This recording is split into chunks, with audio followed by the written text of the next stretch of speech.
নমস্কার। আজকে আমরা মীন রাশির বিষয় নিয়ে কথা বলবো।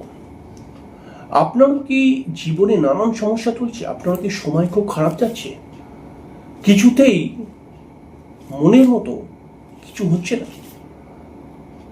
তাহলে আজকের অনুষ্ঠানটি কিন্তু অবশ্যই আপনি দেখুন, কারণ আজকের অনুষ্ঠানের মধ্যে বলবো আকাশের গ্রহস্থিতি অনুসারে আপনার কি কি সমস্যা আসতে পারে বা কি কি সমস্যা চলছে, বা আপনার যে সমস্যাগুলো চলছে তার জন্য কোন কোন গ্রহরা দায়ী, এবং কিভাবে এই সমস্যার হাত থেকে আপনি রেহাই পেতে পারেন। এই সমস্ত বিষয় নিয়ে আজ আলোচনা করব। দেখুন, বর্তমান সময়ে মীন রাশির মধ্যে শনি বক্রী হয়ে গেছে। এর ফলে মীন রাশির মানুষদের মধ্যে কিন্তু অনেক রকম সমস্যাই দেখতে পাওয়া যাচ্ছে। বেশ কিছু মীন রাশির মানুষরা বলছে যে দাদা, যাই কাজ করতে যাচ্ছি কিছু না কিছু বাধা আসছে। কিছু কিছু মীন রাশির ক্ষেত্রে শারীরিক অলসতা বা শরীর স্বাস্থ্যকে নিয়ে কিছু প্রবলেম তৈরি হচ্ছে। মীন রাশির মানুষদের মধ্যে কিন্তু কর্মের বেশ কিছু সমস্যা চলছে, অর্থাৎ এদের কিন্তু সঠিকভাবে ইনকাম হচ্ছে না, বা কিছুতেই ইনকাম করতে যাচ্ছে, ইনকাম করার পথ খুঁজছে, কিন্তু ইনকামটা যেভাবে যতটা করব বলে মনে করছে সেই পরিমাণে ইনকাম আসছে না। অর্থাৎ যদি আমরা সোজাসুজি কথার মধ্যে চলে আসি, এই বর্তমান স্থিতি অনুসারে মীন রাশির কিন্তু দেখা যাচ্ছে যে যেই পরিমাণে খরচা হচ্ছে সেই পরিমাণে ইনকাম আসছে না। মীন রাশির মানুষরা কিছু না কিছু টেনশনের মধ্যে রয়েছে, এবং মীন রাশির পারিবারিক জীবনেও বেশ কিছু সমস্যা আসছে। যে সমস্ত মীন রাশির মানুষেরা বিবাহিত লাইফের মধ্যে রয়েছে তাদের বিবাহিত জীবন নিয়ে নানান সমস্যা, এবং কোনো কোনো সময় কিন্তু হাজব্যান্ড ওয়াইফের মধ্যে বন্ডিং প্রবলেম, মানসিক অশান্তি, পারিবারিক অশান্তি, এই সমস্ত অশান্তি মীন রাশির মানুষরা একদম পুরো বিপর্যস্ত অবস্থা রয়েছে। অর্থাৎ মানসিক, শারীরিক এবং আর্থিক প্রচণ্ড সব তিনটি সমস্যার মধ্যে রয়েছে। তো এই সমস্যা গুলো কিন্তু শনি বক্রী হয়ে যাবার জন্য হচ্ছে।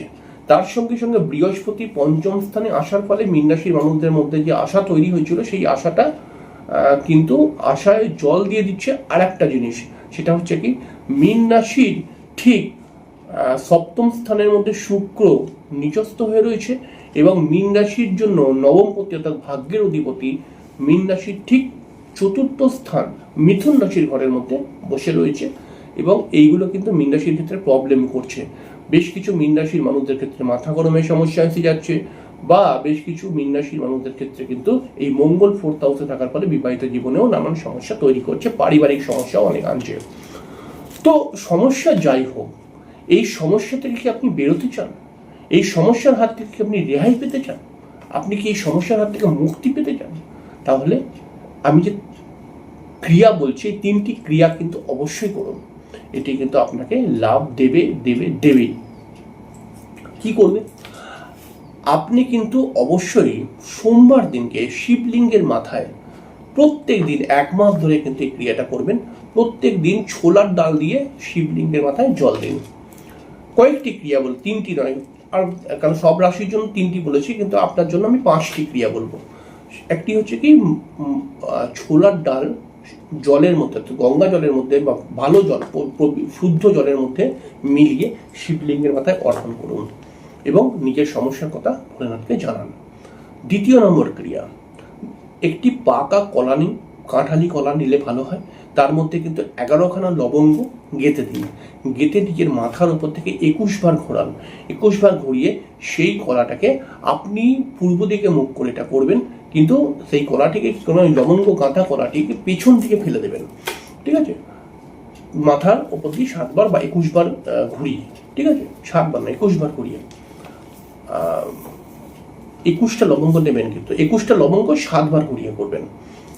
তো এরপরে সব কটাই কিন্তু করবেন, এবং তারপরে কি করবেন, একটু কর্পূর নিন। কর্পূর নিয়ে আপনি কিন্তু আপনার নাম বা আপনি যে সমস্যার মধ্যে রয়েছেন, আপনার নাম লিখবেন, আপনি যে সমস্যার মধ্যে রয়েছেন সেই সমস্যার কথাটা লিখুন। ঠিক আছে? সেটা আর্থিক সমস্যা বা বিবাহিত জীবনের সমস্যা বা মানসিক সমস্যা বা শারীরিক সমস্যা, যাই সমস্যার মধ্যে দেখুন, সেই সমস্যার পুরো দাস্তান লিখতে হবে না, আপনি খালি ওই কথাটাই লিখুন। কোন ধরনের সমস্যা, শারীরিক সমস্যা না আর্থিক সমস্যা না বিবাহিত জীবনকে নিয়ে সমস্যা, এটা লিখুন। লিখে সেই কর্পূরটাকে হাতের মধ্যে নিয়ে হাতের মধ্যে মুঠো করুন। মনে মনে বলুন, আকাশের দিকে তাকিয়ে, যে আমি আমার এই সমস্যা থেকে দ্রুত রক্ষা পেতে চাই বা দ্রুত বেরিয়ে আসতে চাই। ঠিক আছে?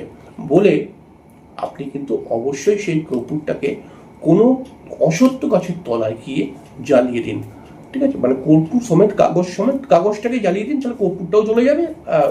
একদম এই ক্রিয়াটি কিন্তু শনিবার দিনকে করবেন। এর সঙ্গে সঙ্গে আরেকটা ক্রিয়া করুন, তার সঙ্গে সঙ্গে এই শুক্রবার দিনকে এই ক্রিয়াটি করবেন।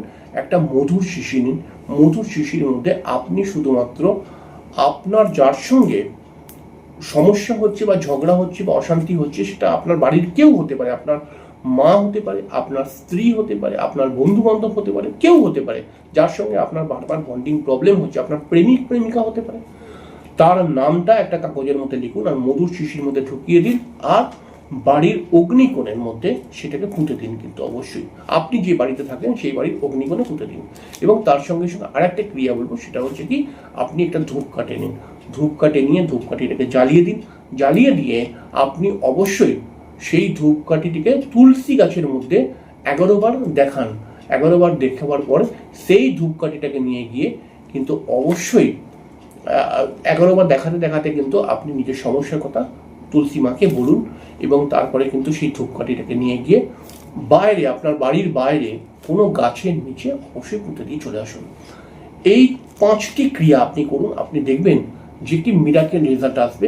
আপনি যেই সমস্যার মধ্যে আছেন সেই সমস্যা থেকে কিন্তু কোনো না কোনো পথ বেরোবেই সেই সমস্যা থেকে বেরিয়ে আসার জন্য, এবং আপনি ভালো থাকতে পারবেন। আপনার সাথীর প্রভাবও অনেকটা কমবে, বা সাথীর যে যতটা নেগেটিভিটি আসতে পারতো ততটা নেগেটিভিটি আসবে না।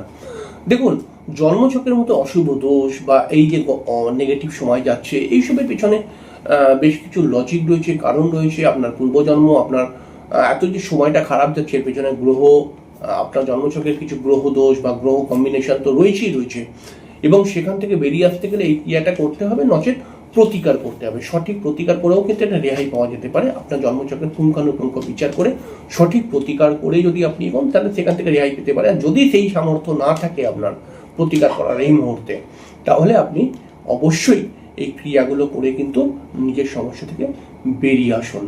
দেখুন, যখন সময় খারাপ যায় তখন আমরা তো দিশেহারা হয়ে পড়ি, এবং সময় খারাপ যাওয়াটা দেখুন একটা জীবনের পার্ট।